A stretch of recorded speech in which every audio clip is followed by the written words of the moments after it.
In this lesson, we'll go over function arithmetic and composition.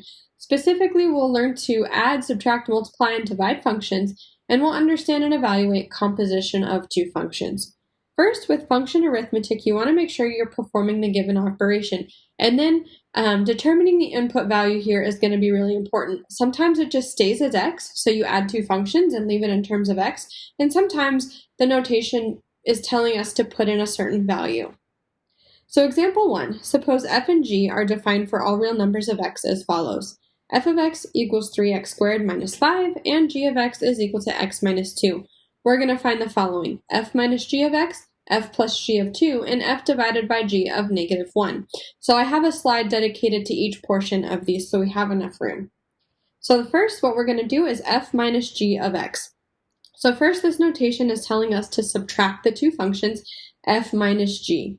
Next, this of x means that we're going to leave the subtraction in terms of x. So our input value here will stay as x. So when we're doing this, I highly recommend that you put the functions in parentheses because the subtraction gets tricky. Just like with subtracting polynomials, it's like there's a minus 1 here that has to distribute to both functions. So this is equal to 3x squared minus 5 minus x plus 2, because negative 1 times negative 2 is positive 2. Next, you combine like terms and simplify as much as possible. So this becomes 3x squared minus x minus 3.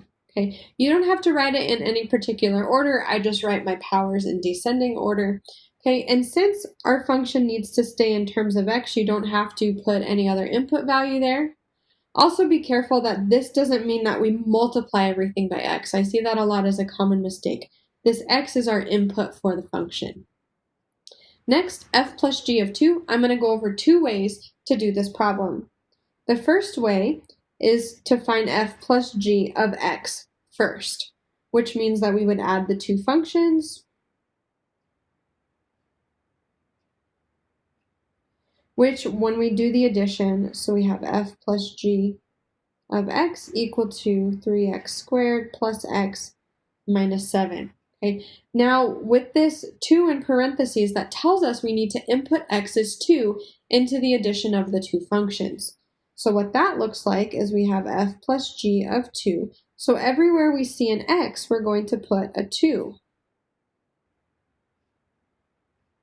So this becomes 3 times 4 plus 2 minus 7, which is 12, plus 2 minus 7, which is just 7. Okay, so way 1 is to add the two functions together, leave it in terms of x, and then if there is a value there, such as 2 in this case, input that for x. Way number 2 is to find f of 2 and add that to g of 2. Okay, so f of 2 means that we take our function f and plug a 2 everywhere in we see x, which gives us 12 minus 5, which is 7. G of 2, we would take 2 minus 2, 0, so f of 2 plus g of 2 would be equal to 7. Okay, so you can do those problems either way. Just remember for this one, since it's finding f plus g of 2, 2 is your input value, and you're probably going to get a number for this type of problem. Next, we still have the same functions, and in this case, we're going to divide the two functions and input negative 1. You can do this in a similar fashion to the first one, where you find f over g of x and then input negative 1, or find f of negative 1 and divide that by g of negative 1. Okay, so what I'm going to do is I'm going to do f of negative 1 divided by g of negative 1. Okay, so f of negative 1 is 3, negative 1 squared minus 5 over negative 1 minus 2, and then you keep simplifying using the order of operations. So this becomes negative 2 over negative 3. So this is 2/3 in total. Okay, you could have also divided the 2 and then input negative 1 after. The next part of this, find all the values that are not in the domain of f of g. This part has nothing to do with the first part of inputting negative 1, but it does have to do with f divided by g. So f divided by g is 3x squared minus 5 over x minus 2. Recalling from the last lesson, we cannot have a 0 in the denominator, which means the value that's not in the domain is x equals 2. Okay, so the first part is asking you to evaluate the division of the two functions at a particular value, and the second part is asking you to find values that are not in the domain. They don't really have anything to do with each other except that they're both using division. Function composition. So function composition is really applying one function into the other.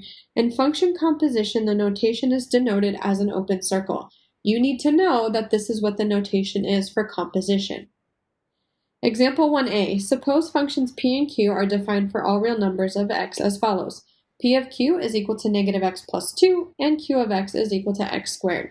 I'm going to talk about a couple different ways to think about this problem. The first way is to, just based on this notation, because p is closer to negative 5, that's what you evaluate first. Anytime you're doing function composition with the problem types in this course, it's a two-step process to get one answer. Okay, and here is the open circle denoting function composition. So we find p of negative 5, so we take negative 5 and plug it into p. Careful, there's a double negative. There's a negative on the outside and a negative for the 5, so this just becomes positive 7. Okay, next. P of negative 5 is 7, and now we take 7 and apply it to q. So we're applying the p of negative 5, getting that value, and now applying it to q. So q of 7 is equal to 7 squared, which is 49. So 49 is the final answer. And that's what I mean by a two-step process. You find p of negative 5, and then you find q of whatever that value became. Okay, another way to think about these is q of p of negative 5 means q of p of negative 5. So you would start on the inside, p of negative 5, which we found to be 7. So now we're evaluating q of 7, which we found to be 49. So you can think of it either way, but you're kind of doing two evaluations to find an answer to one problem.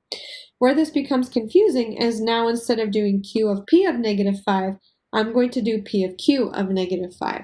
Okay, so we start q of negative 5 first, put it in parentheses, you're squaring negative 5, so this becomes 25, and then p of 25 is equal to negative 25 plus 2, which is equal to negative 23. Okay, notice q of p of negative 5 is 49, which is not the same of p of q of negative 5. It's a two evaluation process for one answer here. Thank you for watching. If you have any additional questions, please feel free to reach out to me.